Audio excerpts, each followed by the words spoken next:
Ohayo mga V! Mamamalengke nga po tayo ngayon sa Novaliches Bayan. So dadalhin ko tong mga binili ko na parang pouch kasi para hindi masyado ma-plastic pa at ayaw natin sa mga plastic. Oh, hugot yarn! Ito na nga, kasama natin si Mr. B. So yung binili nga po natin mga pouch ay gagamitin natin sa mga gulay na bibili natin.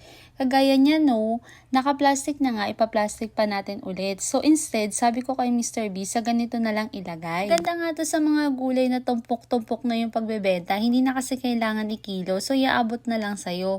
O diba, nakatipid na nga yung nagtitinda sa'yo, nakatulong ka pa sa environment. Wow, environmentalist yarn! Pero honestly mga B, dapat tumutulong tayo kahit papano na malesen yung paggamit ng plastic sa mundo. Hindi tao ha, yung mga paggamit ng plastic bags. Bukod dyan, iwasinis ka na din, pati ligpit at kalat na din sa bahay natin. So sa susunod nga, ang naisip namin, bibili kami ng cooler para naman sa mga isda, karne, or seafoods. Kasi ganun din, para hindi ipa-plastic kagaya ng tumpok. Marami na kasi dito mga ganun, mga V. So kung may natutunan ka na naman sa aming video, please like, comment, share, and follow us on Facebook. Arigatou gozaimashita!